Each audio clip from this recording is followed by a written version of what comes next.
साथियों नमस्कार। हिंदी साहित्य के इतिहास की कक्षाएं जो है आपकी शुरू होंगी, जो क्रमशः चलेंगी। ये जो है नेट, जेआरएफ, टीजीटी, पीजीटी के लिए हम यहाँ पर बातचीत करेंगे। ख़ास तौर से हम जो फोकस्ड होंगे वो नेट, जेआरएफ और इन्हीं परीक्षाओं के लिए। तो हालांकि हम अभी यहाँ शुरू करेंगे हिंदी साहित्य का इतिहास, और हिंदी साहित्य के इतिहास के बाद जो है हम उनके अन्य जो सिलेबस में उपन्यास और कहानियाँ, निबंध लगे हैं उन पर बातचीत करेंगे। तो हिंदी साहित्य के इतिहास में हम पहले देखेंगे साहित्य इतिहास लेखन। जो पहला इसमें सब्जेक्ट हिंदी साहित्य के इतिहास में आएगा वो साहित्य इतिहास लेखन आएगा। हालांकि हम उससे पहले जो है साहित्य और इतिहास पर थोड़ी बातचीत कर लेते हैं। हिंदी साहित्य का इतिहास, जनरली इसमें दो शब्द आता है, साहित्य और इतिहास। अगर आपसे पूछा जाए कि इतिहास क्या है तो आप क्या बताएंगे? इसका आप कमेंट बॉक्स में उत्तर दीजिएगा। कक्षा 6 से ही आप ये पढ़ते रहे होंगे कि अतीत की घटनाओं का क्रमबद्ध अध्ययन, बीती घटनाओं का क्रमबद्ध अध्ययन जो है इतिहास कहलाता है। ठीक, तो अतीत की घटनाओं का एक सरल परिभाषा जो है वो कर लेते हैं। अतीत की घटनाओं का क्रमबद्ध अध्ययन।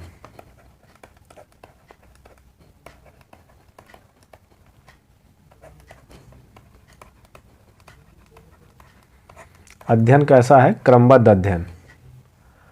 कैसा अध्ययन है? क्रमबद्ध अध्ययन होगा, जो वो अतीत की घटनाओं का क्रमबद्ध अध्ययन। ऐसा नहीं कि एक 10वीं शताब्दी की बात करें, दूसरी आज की बात करें और कहें कि इतिहास है। इतिहास में जो है निरंतरता का जो मामला है वो बहुत ज़रूरी है। तो इतिहास की घटनाओं का क्रमबद्ध अध्ययन जो है, अतीत की घटनाओं का जो क्रमबद्ध अध्ययन है वो इतिहास कहलाता है। इतिहास के लिए जो दो चीज़ें सर्वाधिक ज़रूरी हैं, वो पहली चीज़ है ऐतिहासिक तथ्यों की गवेषणा जो करनी चाहिए, या ऐतिहासिक जो तथ्य हैं उनकी छानबीन या उन पर अनुसंधान बहुत ज़रूरी है। ऐतिहासिक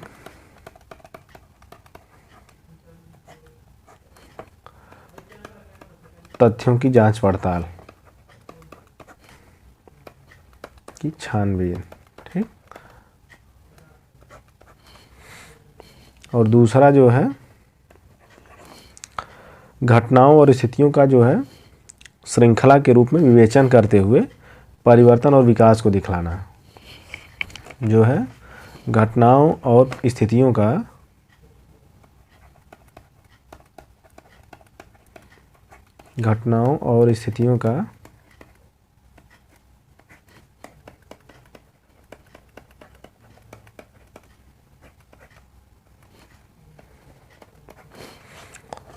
श्रृंखला के रूप में विवेचन।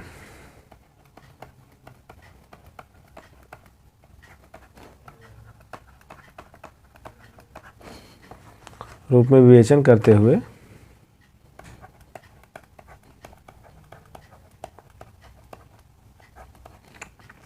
इसके विकास पर बातचीत कर रहे थे। परिवर्तन और विकास पर जो है क्रमबद्ध है। ये जो है श्रृंखला के रूप में जो विवेचन है वो क्रमबद्ध होगा। तो इतिहास क्या है? इतिहास जो है अतीत की घटनाओं का जो है क्रमबद्ध अध्ययन है। अब दूसरा इसमें जो है साहित्य, एक शब्द जुड़ा हुआ है, साहित्य। साहित्य क्या है? साहित्य हम कह सकते हैं साहित्य या सहित का जहाँ बोध हो, सहित का बोध,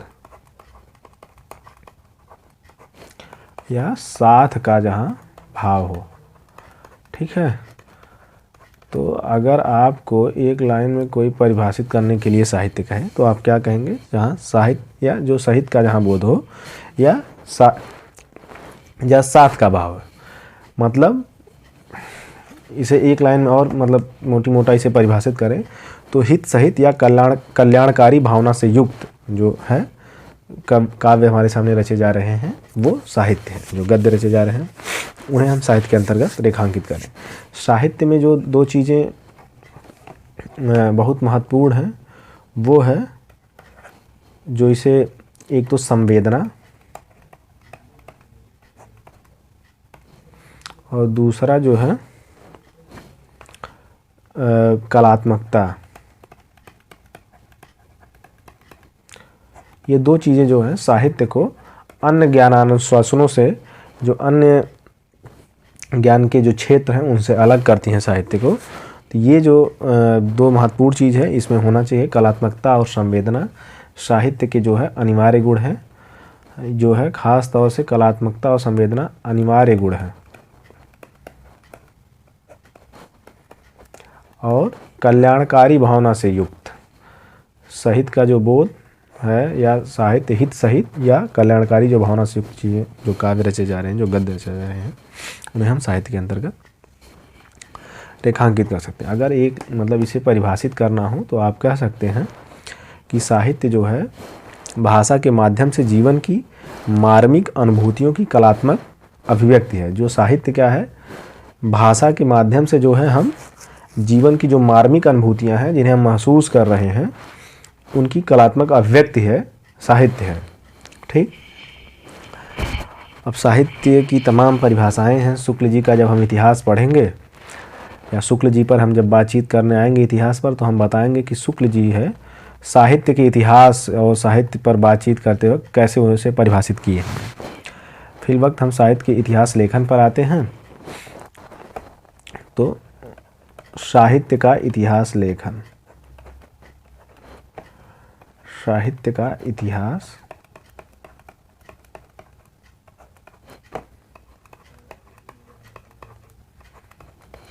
साहित्य के इतिहास लेखन पर जो होता है वो शुरू होता है 19वीं शताब्दी से।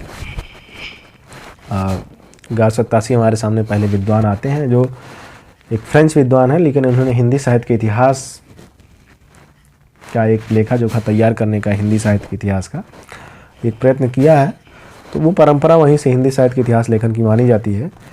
इससे पहले कोई हिंदी साहित्य इतिहास लेखन की परंपरा जो है हिंदी में नहीं दिखाई देती। तो इस लिहाजन जो है गारसा तासी को हिंदी साहित्य इतिहास लेखन का जो है श्रेय जो है सर्वप्रथम या प्रथम इतिहास लेखन जो है हिंदी साहित्य का जो प्रथम इतिहास लेखन का है वो उसको प्राप्त है। इसके पहले हमारे यहाँ इतिहास के बजाय कह सकते हैं कविवृत्त संग्रह जो और हैं, जो कवियों के बारे में, उस समय के मध्यकालीन कवियों के बारे में जो मिलते हैं वो वार्ताओं में मिलते हैं। वार्ताओं और नाभादास के भक्तमाल जैसे हुआ, और जैसे 84 वैष्णव की वार्ता, 252 वैष्णव की वार्ता में हिंदी साहित्य का 84 वैष्णवन की वार्ता,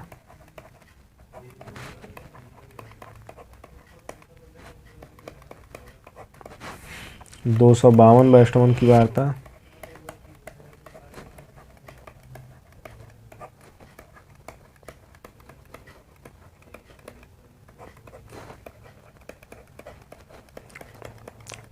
तो वल्लभाचार्य के जो पौत्र हैं गोकुलनाथ,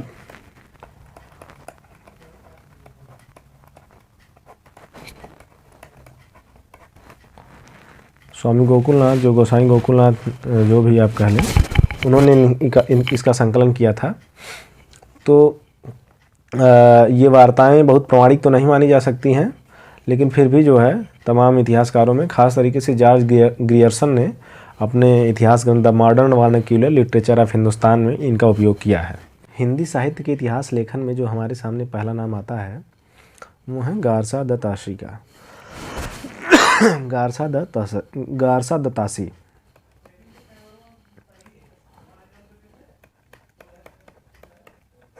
गारसा दत्तासी तासी फ्रेंच विद्वान है, और इन्होंने, इनके ग्रंथ का नाम जो है इन्होंने लिखा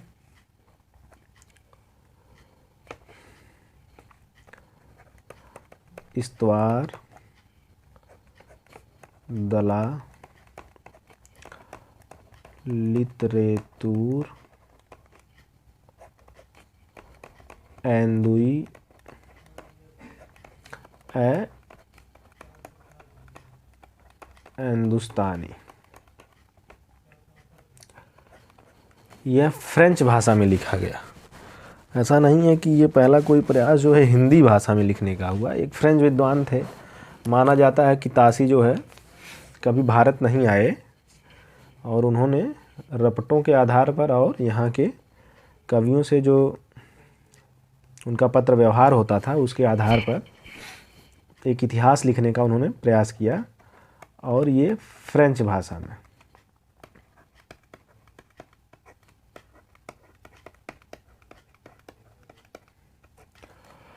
ताशी उर्दू के पक्षपाती थे और उन्होंने उर्दू का पक्ष लिया। इसमें ये जो है 2 भागों में प्रकाशित हुआ पहली बार, और बाद में जब इसका दूसरा संस्करण आया तो 3 भागों में हो गया। तो पहला जो भाग इसका आया 1839 ईस्वी में। तो पहला भाग 1839, पहला भाग, दूसरा 1847। आप देखेंगे कि जो ये दूसरा संस्करण आता है वो आता है 1871 ईस्वी में। इसका जो 3 भागों में प्रकाशित हुआ, 1871 दूसरा संस्करण, दूसरा संस्करण 3 भाग में इसका फिर प्रकाशन होता है। तो पहली बार 2 भागों में प्रकाशित हुआ 1839 और 1847।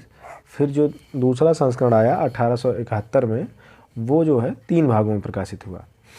फ्रेंच भाषा के विद्वान थे, फ्रेंच में लिखा, और चूंकि उर्दू के पक्षपाती थे और इन्होंने कुल 738 कवियों की बातचीत की है अपने संग्रह में, जिसमें 72 जो है आप देखेंगे हिंदी के हैं और शेष जो है उर्दू के हैं।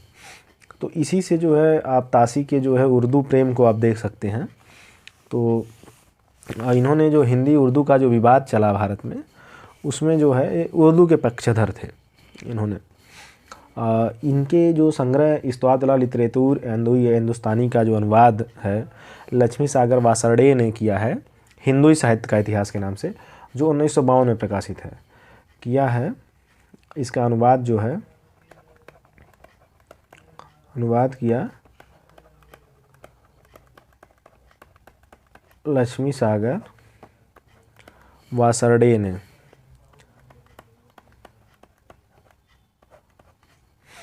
लक्ष्मी सागर वासरडे ने हिंदुई साहित्य का इतिहास नाम से, आप जो है हिंदुई साहित्य का इतिहास, हिंदुई साहित्य का इतिहास नाम से इसका अनुवाद किया, जो 1952 में प्रकाशित हुआ, 1952 में। तो ये इतनी मोटी मोटा बात जो है बार बार आपको ताशी के यहाँ से पूछी जा सकती है। ताशी के यहाँ से ख़ास तरीके से ताशी फ्रेंच भाषा के विद्वान हैं, यहाँ पे मैंने बता दिया। और ये पहली बार फ्रेंच भाषा में ही पूरा प्रयास किया गया, और इसका अनुवाद जो है लक्ष्मी सागर वासरडे ने हिंदुई साहित्य के इतिहास के नाम से किया। पहला भाग 1839 में, दूसरा भाग 1847 में, और दूसरा संस्करण इसका 1871 में हुआ। पहले बार में 2 भाग में प्रकाशित था, फिर ये 3 भागों में इसका प्रकाशन हुआ दूसरे संस्करण में। हाँ, ये जो है एक विशेष इसमें जो ख़ास तरीके से पूछा जाता है, इसमें किसी कालक्रम का कालक्रमानुसार कोई विवरण नहीं था। इसका जो विवरण था, जो लेखकों का क्रम था, वो अंग्रेजी के वर्णमाला के आधार पर था।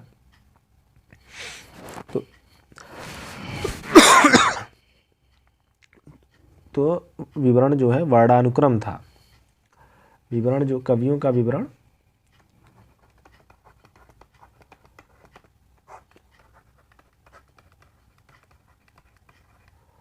कालक्रम के बजाय वर्णानुक्रम था। इसमें ऐसा कोई जो है इतिहास ग्रंथ में इसमें अनेक कमियां हैं। जैसे कालक्रम का कोई ध्यान ना रखा गया है, मतलब उसके आधार पर कोई वर्गीकरण नहीं किया गया है, युगीन परिस्थितियों का विवेचन नहीं किया गया है। ये सारी कमियों के बावजूद हैं, इन सारी कमियों के बावजूद जो है इसे जो है हिंदी साहित्य का पहला इतिहास होने का गौरव प्राप्त है।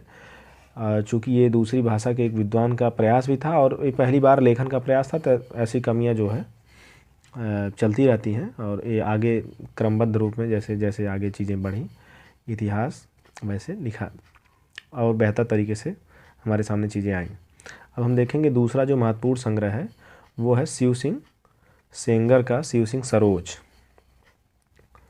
शिव सिंह सेंगर का शिव सिंह सरोज जो दूसरा महत्वपूर्ण संग्रह है,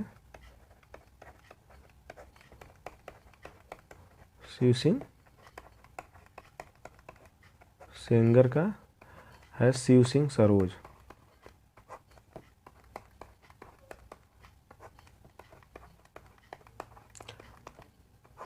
ये जो परीक्षाओं में बार बार पूछा जाता है, आप नगेंद्र की किताब में देखेंगे, डॉक्टर नगेंद्र ने जो किताब संपादित की है हिंदी साहित्य का इतिहास, उसमें 1,000 कवियों की बातचीत डॉक्टर नगेंद्र ने लिखा कि 1,000 कवि जो हैं, लगभग 1,000 कवि जो हैं इसमें दिए गए हैं, लेकिन इसकी एग्जैक्ट जो संख्या है वो है 838 कवि। 838 कवियों का इसमें जो है वर्णन मिलता है, वर्णन है इनकी जीवन इनकी कविताओं का है और इनके जन्म का है। लेकिन अब आज इस समय जो है तमाम इनके जो घटनाएं जो हैं, जो तिथियां जो हैं, इसकी आज गलत ठहरा दी गई हैं, लेकिन फिर भी इससे इसका कोई जो है महत्व कम नहीं होता। ये उस समय का प्रयास था और ये जो है 1883 ईस्वी में प्रकाशित हुआ था। 1883 ईस्वी में प्रकाशित हुआ था। तो ये ध्यान रखिएगा कि अगर 1,000 कवि पूछे, या 1,000, लगभग 1,000 कवि का वर्णन किस संग्रह में है, तो वो शिव सिंह सेंगर के शिव सिंह सरोज में है। तो शिव सिंह सरोज जो है उस समय की जो तत्कालीन जो उपलब्ध हिंदी कविता संबंधी जानकारी है उसे एक स्थान पर एकत्र करने का सराहनीय जो प्रयास है। कविता संबंधी जो जानकारी है,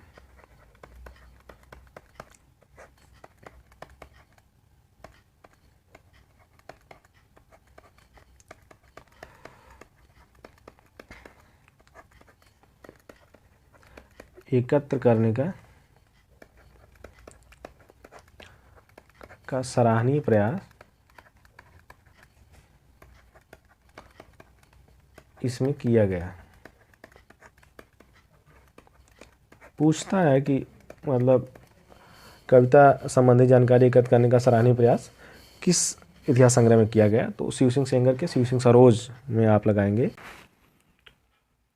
इसके बाद जो प्रमुख ग्रंथ हमारे सामने आता है वो है जॉर्ज ग्रियर्सन का the modern vernacular literature of Hindustan.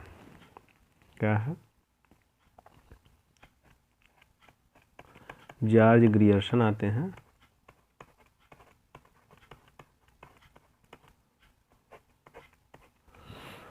और इनका जो ग्रंथ है द मॉडर्न वर्नाक्यूलर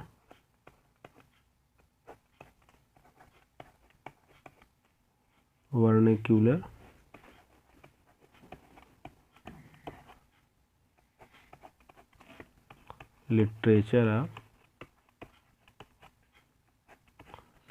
हिंदुस्तान।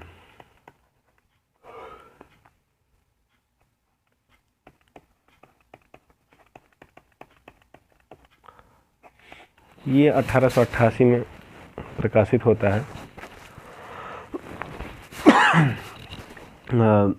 1888 में अंग्रेजी में प्रकाशित हुआ था।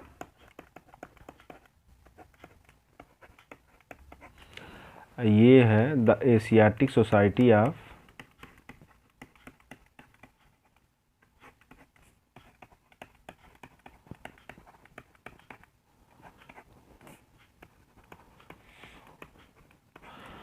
बंगाल पत्रिका थी, इसी के विशेषांक के रूप में the Asiatic Society of Bengal पत्रिका के विशेषांक के रूप में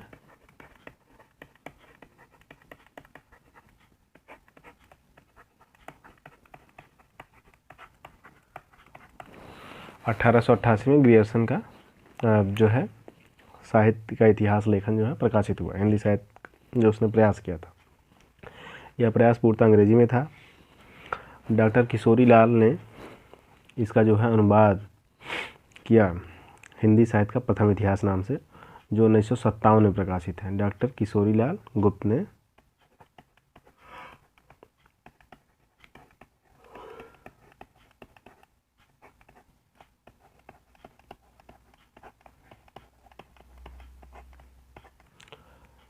हिंदी साहित्य का प्रथम इतिहास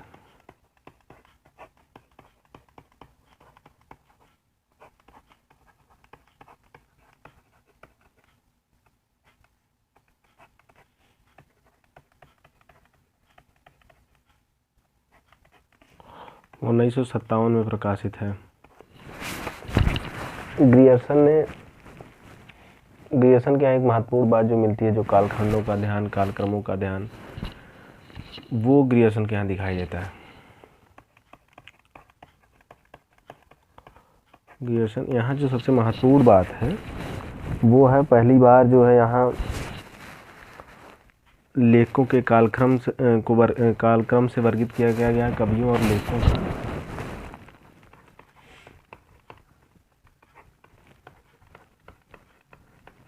कवियों और लेखकों का वर्णानुक्रम के आधार पर ना रख के कालक्रम के आधार पर विभाजन किया। लेखकों का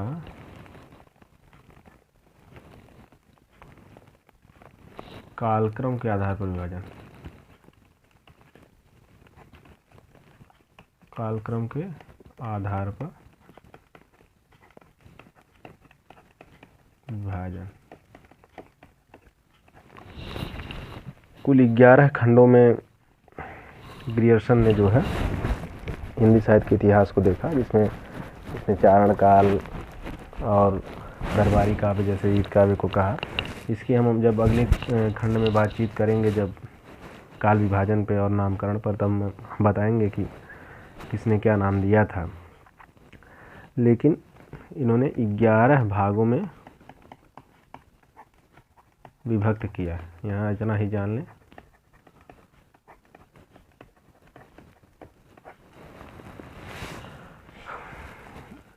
और इनकी जो महत्वपूर्ण उपलब्धि है, इन्होंने भक्ति काल को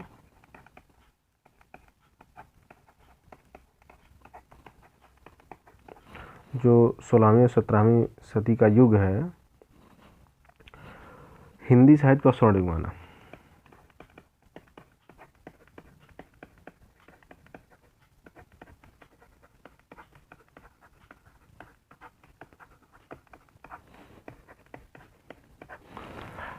सोलहवीं 17वीं सदी को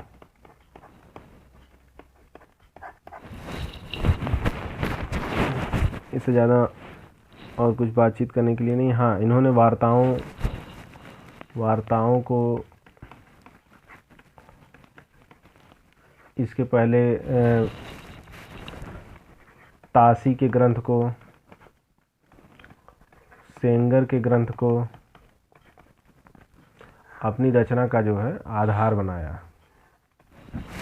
किसका आधार बनाया?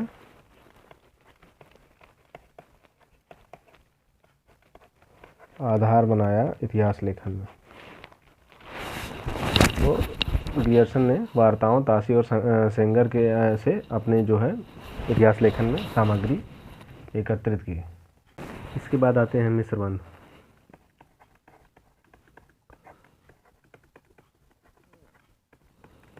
मिश्रबंधुओं में जो है मिश्रबंध 3 थे: गणेश बिहारी,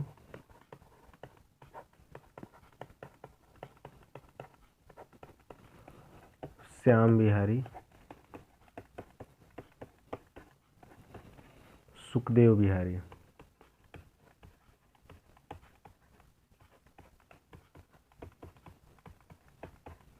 अक्सर नाम पूछा जाता है मिश्र बंधुओं का नाम, तो गणेश बिहारी, श्याम बिहारी, सुखदेव बिहारी। मिश्र बंधुओं का जो ग्रंथ है मिश्रबंध विनोद के नाम से प्रकाशित हुआ। जो इन्होंने संकलन किया वो जो है मिश्रबंधु विनोद के नाम से।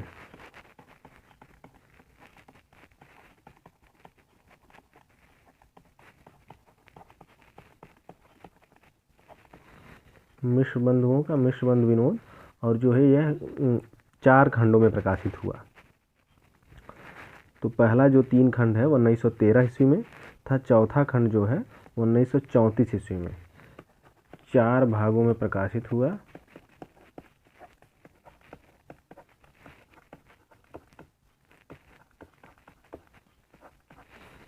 पहला 3 खंड 1913 ईस्वी में, पहला 3 भाग,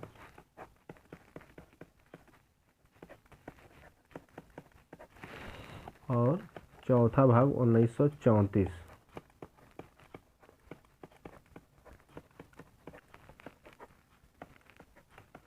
प्रकाशित हुआ।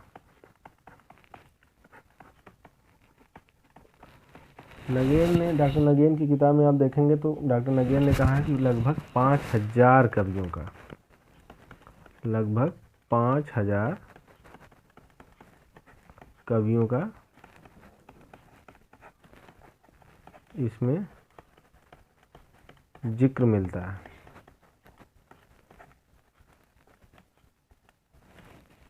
इसमें जो है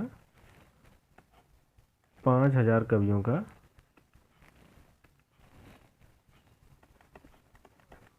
वर्णन है या जिक्र है। एग्जैक्ट संख्या है 4591। तो मिश्र बंधु विनोद में जो है 1913 में प्रकाशित हुआ। पहले 3 भाग 1913 में, दूसरा चौथा भाग 1934 में। कुल 4 भागों में प्रकाशित हुआ था। गणेश बिहारी, श्याम बिहारी, सुखदेव बिहारी मिश्र। आचार्य रामचंद्र शुक्ल की टिप्पणी है।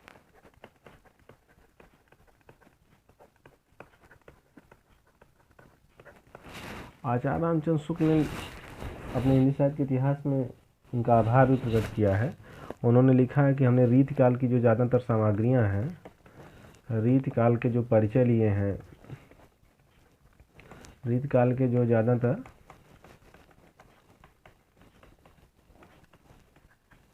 कवियों के परिचय मिश्र बंधु विनोद से लिए गए हैं। मिश्र बंधु विनोद से लिए गए हैं।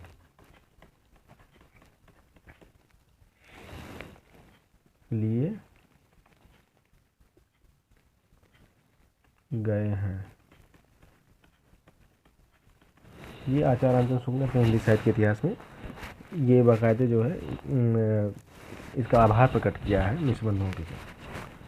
मिश्र बंधुओं के बाद जो सबसे महत्वपूर्ण संग्रह है जो है आचार्य रामचंद्र शुक्ल का। आचार्य शुक्ल के हिंदी साहित्य का इतिहास 1929 ईस्वी में प्रकाशित हुआ। हिंदी साहित्य का इतिहास।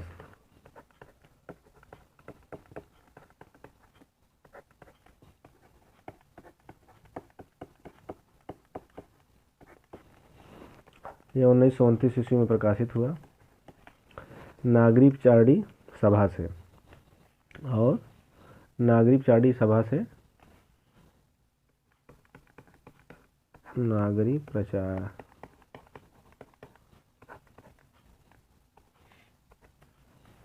नागरी प्रचारणी सभा से प्रकाशित हुआ।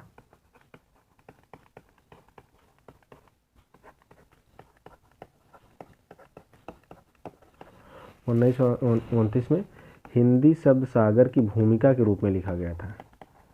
हिंदी शब्द सागर की भूमिका के रूप में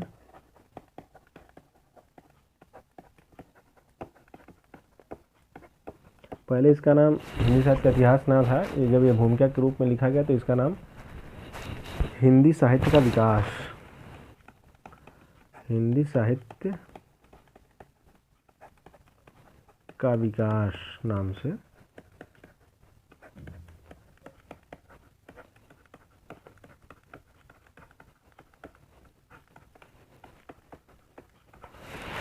कुल 1000, जहाँ यह मिश्र बंधुओं में संख्या 5000 थी, मिश्र बंधु में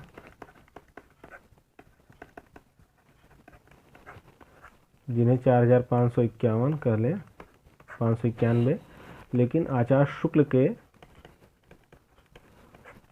ग्रंथ में यह संख्या 1000 हो गई। तो ये रामचंद्र शुक्ल ने 1000 कवियों और लेखकों को शामिल किया और बाकी लोगों को निकाल दिया। शुक्ल जी ने टिप्पणी की अपने ताशी से लेकर जो है मिश्रबंधु विनोद तक, मिश्रबंधुओं तक जो ग्रंथ लिखे गए उन्हें कविवृत्त संग्रह कहा। आचार्य शुक्ल के बाद रामकुमार वर्मा ने हिंदी साहित्य के इतिहास लिखने का प्रयास किया। रामकुमार वर्मा ने, डॉक्टर वर्मा खुद कवि थे, इसलिए जो है कवियों के वर्णन करने में बहुत ही सहृदयता इन्होंने दिखाई है। और ये नाटक और एकांकीकार भी थे। तो इनके साहित्य इतिहास का नाम है हिंदी साहित्य का आलोचनात्मक इतिहास, जो 1938 में प्रकाशित हुआ। हिंदी साहित्य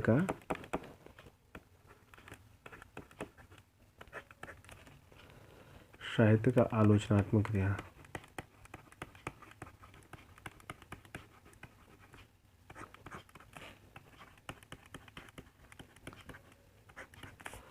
वो 1938 में प्रकाशित हुआ। डॉक्टर वर्मा खुद कवि थे, नाटक के एकांकीकार थे, जिससे इन्होंने बहुत ही सहृदयता के साथ कवियों का इसमें वर्णन, कवियों के जीवन परिचय के बारे में भी इन्होंने लिखा है। और जो है ये आचार्य शुक्ल का, डॉक्टर वर्मा के इतिहास लेखन का जो है प्रमुख आधार शुक्ल जी के इतिहास लेखन, इनके इतिहास लेखन का जो आधार है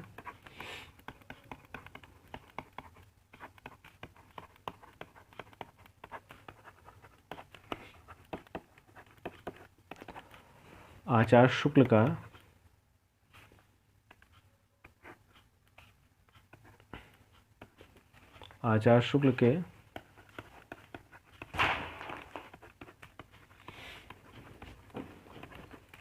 का इतिहास, आचार्य शुक्ल का इतिहास।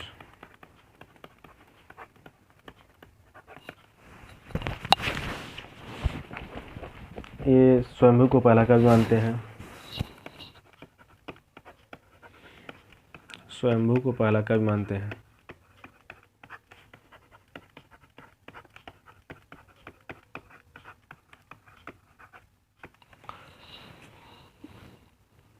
इनके जो इतिहास का जो कालखंड इन्होंने विवेचित किया, हालांकि इन्होंने 2 खंडों में इतिहास लिखने की योजना बनाई थी, जो पूरी ना हो सकी, दूसरा खंड ना आ सका। लेकिन जो पहला खंड है वो इनका 693 ईस्वी से 1693 ईस्वी तक, मतलब इसमें आधुनिक काल की बातचीत नहीं हो पाई है। तो दूसरा खंड जो प्रायोजित था, लेकिन वो आ नहीं सका और बाद में इनका देहांत हो गया। इसके बाद आते हैं आचार्य हजारी प्रसाद द्विवेदी।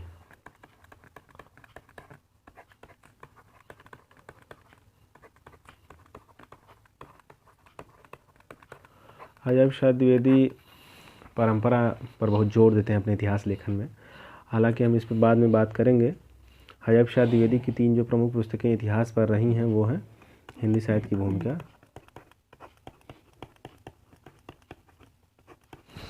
हिंदी साहित्य की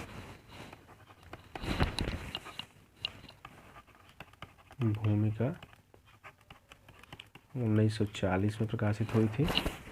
ये अक्सर पूछता भी है।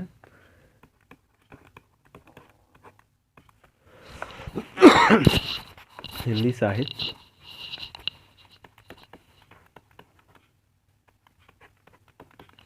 उद्भव और विकास।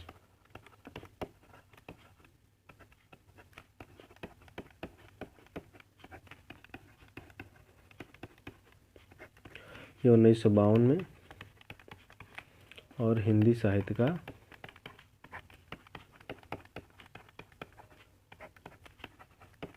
आदिकाल, ये भी 1952 में प्रकाशित हुआ था। इसके बाद जो है आप देखेंगे तमाम और प्रयास होते हैं, जैसे इसमें महत्वपूर्ण नाम है गणपत चंद्रगुप्त का।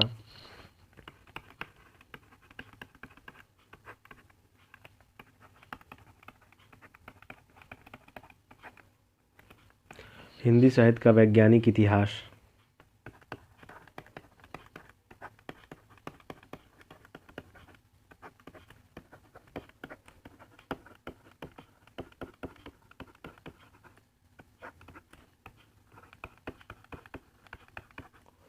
ये 2 खंडों में है 1965 में।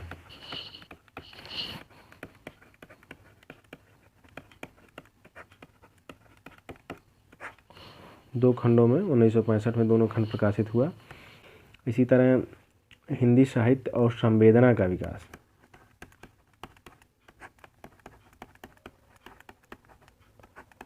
हिंदी साहित्य और संवेदना का विकास।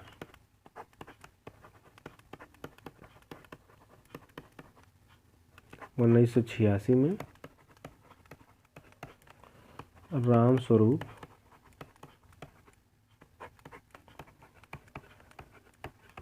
चतुर्वेदी ने लिखा। बच्चन सिंह ने लिखा हिंदी साहित्य का दूसरा इतिहास।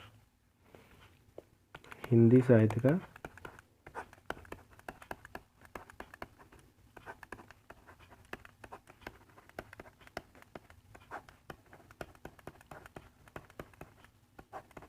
उन्नीस सौ 96 में प्रकाशित है।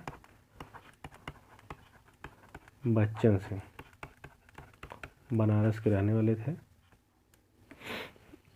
बच्चन जी, और इन्होंने हिंदी साहित्य का दूसरा इतिहास लिखा और रामचंद्र शुक्ल के इतिहास को, हिंदी साहित्य के इतिहास को इसका अपने इतिहास का आधार बनाया। इसके बाद देखेंगे आप तमाम जो है फुटकर प्रयास हुए हिंदी साहित्य को लिखने के, इतिहास को लिखने के। वो कोई संपूर्ण में हिंदी साहित्य की बातचीत नहीं की गई थी। आप देखेंगे कि हिंदी काव्य धारा में कुछ नाम मैं यहाँ लिख देता हूँ। हिंदी काव्य धारा,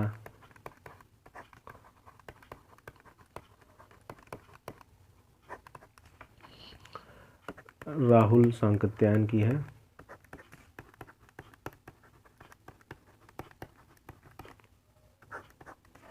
राहुल सांकृत्यायन, ये 1944 ईस्वी में प्रकाशित हुई थी। नगेन जी ने हिंदी साहित्य का इतिहास संपादित ही किया था 1973 ईस्वी में। राम स्वरूप चतुर्वेदी का बता ही दिया हूँ आपको। विश्वनाथ प्रसाद मिश्र का हिंदी साहित्य का अतीत जो प्रकाशित हुआ।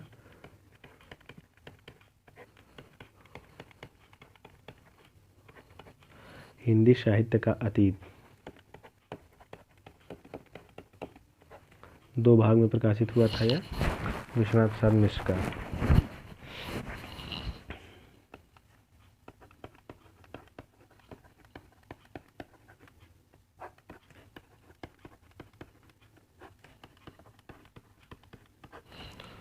अब इसी तरह नंदलाल वाजपेयी ने हिंदी साहित्य 20वीं शताब्दी,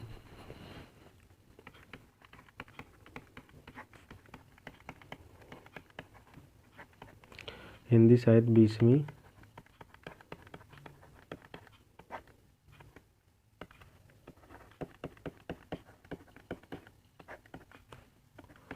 नंद दुलारे वाजपेयी,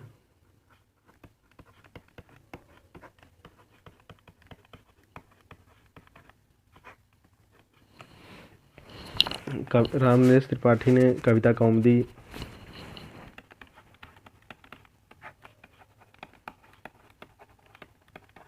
कौमुदी 1917 में है, रामनरेश त्रिपाठी। इसमें त्रिपाठी जी ने तमाम कविताओं का जो संकलन भी किया है। गांव में जवार में जो बोली जाने वाली, मतलब लोक में जो चर्चित कविताएं रही हैं उनका संकलन है। तो आप देखेंगे कि ये जो है हिंदी साहित्य के इतिहास लेखन का जो एक मोटा प्रयास था वो हमने आपको दिखाया। इसके अगले भाग में हम काल विभाजन और नामकरण पर बातचीत करेंगे। इसमें एक जो महत्वपूर्ण और जो आता है बीच में कभी कभी पूछा जाता है, महेश दत्त शुक्ल का एक संग्रह है महेश दत्त शुक्ल का भाषा काव्य संग्रह 1873 ईस्वी में प्रकाशित हुआ था। भाषा काव्य संग्रह जो है